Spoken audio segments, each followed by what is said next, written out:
Hello, Assalamu alaikum. In previous class, we have been talking about JavaScript DOM, document object model, and how we use this to create and access and change HTML contents. In today's class, basically, we'll be now talking about JavaScript arrays. What are arrays? Arrays are basically a collection of data types, a collection where multiple data of same type resides and can be accessed through a single variable. My name is Dr. Zeeshan Bhatti. If you're here for the first time, don't forget to subscribe my channel and hit that bell icon so you receive more tutorials regularly. Let's begin.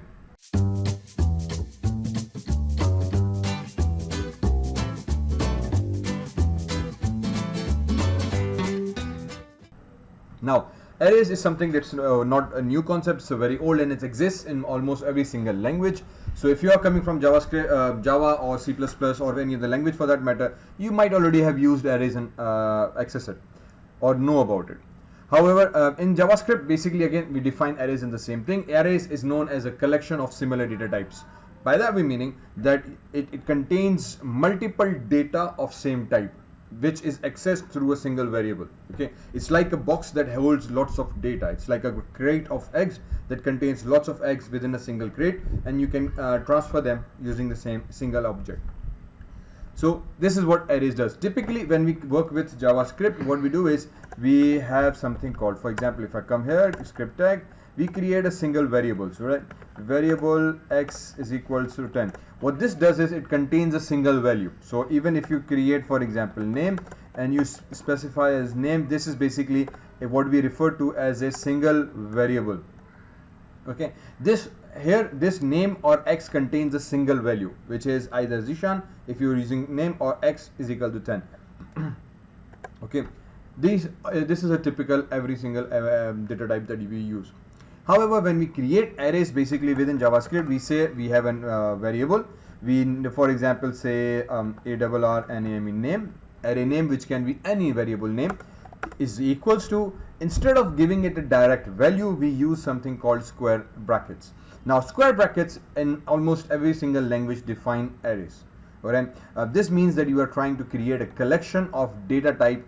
Okay, and that data type has to be of same type. In other words, if it's a string, all elements within that array should be string. If it's an integer, all elements within the data should be integer. If it's a string, it's a character, all elements should be character. So this is 10 is a number form or integer form. Okay, this is a string, so a string form. So in an array, again, the creation is very simple, very same process we apply. We use a variable as a variable name and specify its name equals to, but instead of just giving value, we give it a square brackets. Within the square brackets, we give its value. For example, I say the first name, comma, then ACADEM Academy, comma, then another string, for example, YouTube. Okay, and for example, what we can say is online, whatever. So now I have an array called array name. This is an array because we have used a square brackets and which holds multiple values. Okay, so this automatically is now handled by JavaScript as an array. This is what we define array is. Array is a type of is a collection which contains multiple data of same type. So it contains multiple data of same type. So this is what a collection basically, or this is what a collection basically means. Okay.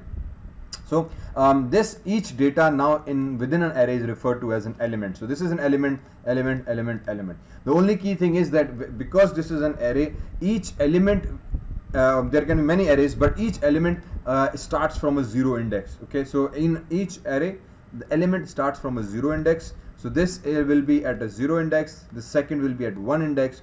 This will be at second index. Indexes are basically numbers. Okay, like a serial number. So you can have as many element as you want. You can have as different type of elements. For example, if you're creating integer, it will have lots of different integer numbers. However, each element is kept a track record based on its indexes. Okay, so index is like your page numbers in your book.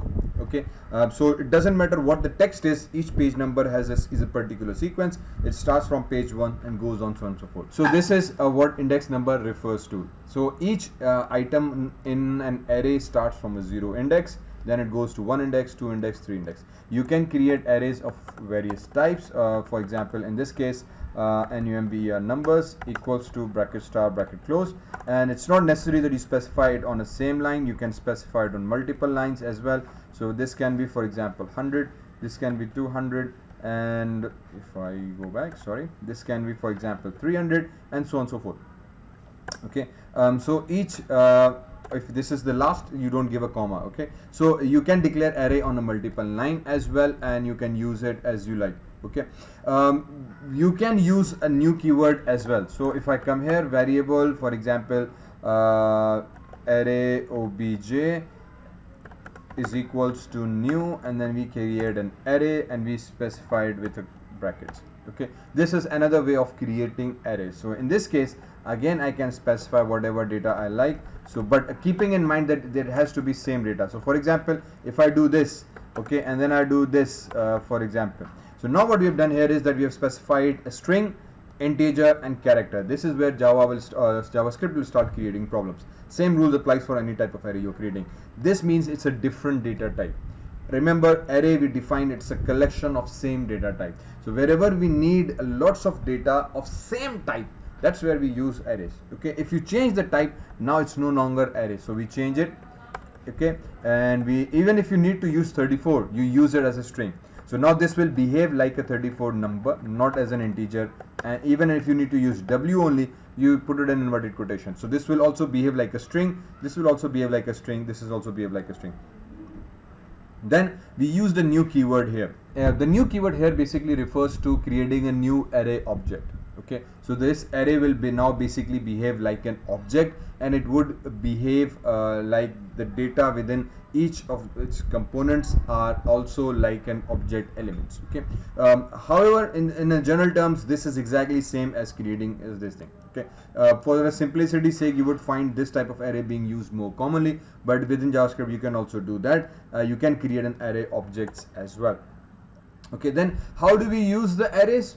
Okay, this is like creation, but then in order to access each of the elements, remember I told you that this is a 0 index, this is 1 index, this is 2 index. Now in order to use it, we can use, for example, document.write, and then we can specify within this document.write, I can say, for example, h2, and then I need to print this data, so I will simply say plus, I can go arr array name brackets, again because in order to create we use square brackets. This is creation. In order to call or print the values of an array, or in other words using the array, we again need these square brackets. However, remember, array contains multiple data, so we need to understand that it's a collection, it has many data. Now in order to use or print each individual data, what do we need to do? We need to use something called array indexes. So array indexes are used to identify each element inside an array. An array index always start from 0, 1, 2, 3, always start from 0, 1, 2, always starts from 0, 1, 2, 3. Okay, so 0, 1, 2, 3, each index, array index is basically a number starting from 0. So if I print 0 here, this basically means that go inside array name, print the item at the 0 index. Okay, so within the square brackets, I don't know which element it is, I just want to print it, so we use this Control S, and if I go into here, it prints the name here. Okay, so this is what it basically does. So if let me just move this and put it here, let's just bring it like this. Okay, hopefully you can read it better now. I think that's the minimum we can do with this thing. So this is basically what do. So in order to now print something else, for example, if I need to print another item, I print 0, 1, and now it prints something different. So you can even do this multiple times. So Control C, Control V, Control V. So in order to print each item, we just change the index number. So first print 0, then print 1, then print 2, Control S, and you would see that it had printed all three numbers within that particular array. So 0, 1, 2 is what we get, and then if I print it one more time with 3, it will go and print 3. Okay, same for any array for that matter. So any array element that you want to print, you use these things. But sometimes if it contains 100 item, array can have 100 items inside it. In order to use or print that 100 item, we use loops. Okay, so for example, we discussed for loops in one of the previous classes. We can use for integer, for example, variable x is equals to 0. This now basically means, again, I have already declared x, so it might just create a problem that x already is declared. So let me use index, I for index. So we said start from a 0 index. Remember, array index always starts from a 0, so we specified that. We said go inside I less than, for example, array name dot length, length. Okay, this is a built-in function that exists within each of the array, will give us the length of the array, meaning the total number of elements inside this array. So in this case it will give us 4. Okay, 4 basically means that it contains 1 2 3 4. It contains 4 elements, not the index number, the number of actual quantity, in other words. So actual quantity means 1 2 3 4. There are 4 items here. If I add one more here, basically let me add a couple of more here. So now it means that I have 6 items in this array. Okay, 1 2 3 4 5 6. But if you check the index always start from 0 1 2 3 4 5. So the last index will be 5, but the total number of elements would be 6. The last index would be 3, but the total elements would be 4. Okay, so do remember that. So here we say array dot length, go inside it, then again semicolon, then an I plus plus, and then we can have this inverted quotation marks, and I can again use the document.writeLn method. Okay, what this should do now is that it should use document.writeLn, and instead of h2, again I go into same, I use the array name, but instead of 1 I just use I. Okay, what this will basically mean now that it will traverse each element and print the items for this element. So the first time loop will execute, it will be 0, so it will automatically fetch item at a 0 index. The next time the loop will execute, because of the increment, now it will be 1 and it will fetch the item at 1 index. Then when I say, for example, 2, it will fetch the item at 2 index, then 3 index, then at 4 the condition becomes false, the loop will execute. So if you save it, you can already see the output at this point. Same, for example, I can change this, for example, instead of this, let me create numbe numbers, and same thing here. So let's just print numbers this time, numbe numbers, control S, and you can see this, it's printing 6 times. So if it's 4 elements, it will go for 4 elements. If it is 6 elements, it will go for 6 elements if you use this loop. Okay, same as simple process with that. Then there is another method of reading each array element called using for off loop. There is a for in loop as well as for off loop. For in loop usually we use for objects. Okay, we use for objects and its elements and its properties. Arrays, if you want to traverse it, it's always recommended that we use something called for off loop. How we use it? We have something called for, we bracket start, bracket close, and then we can declare a variable called, for example, variable I, or let's just use, for example, loop variable. All right, so we have a loop variable. So we go inside for and we say a loop. Okay, and then off, and then the array name, in this case number number. Okay, now what happens here is that if you come here, it basically means that take this variable loop, assign it the next value of number, and then we use this document dot write and bracket start bracket close.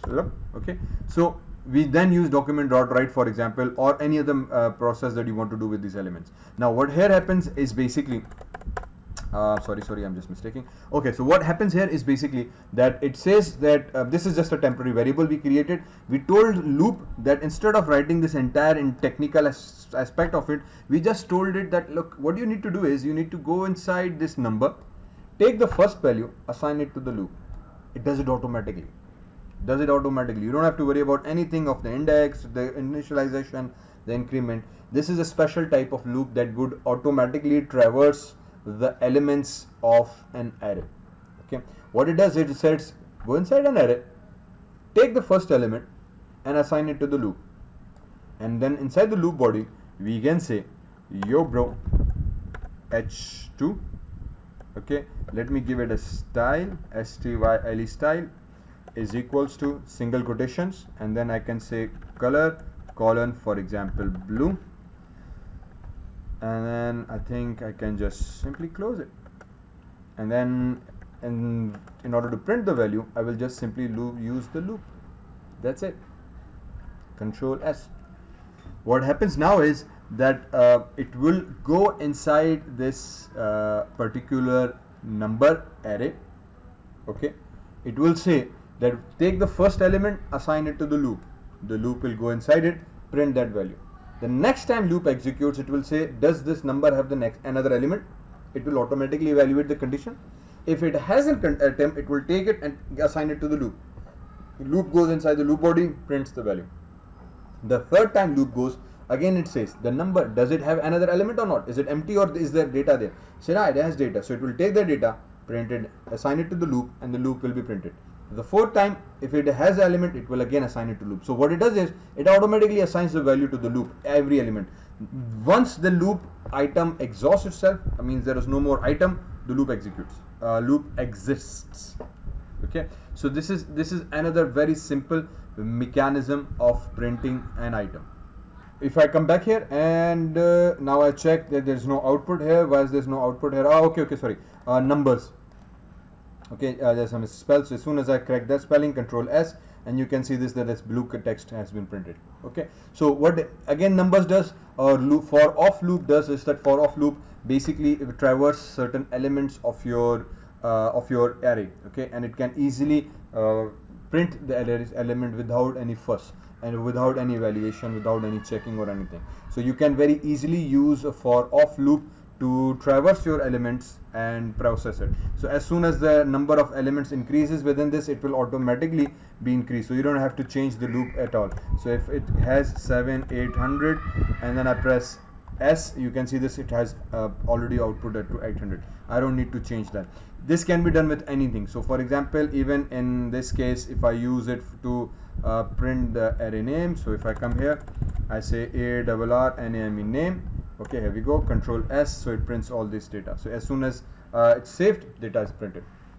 Okay, so this is a simple form of arrays that we use within our JavaScript that allows us to print the data, and we can use it for various different purposes. Okay, hopefully the concept of arrays is clear. Thank you very much for watching. See you around.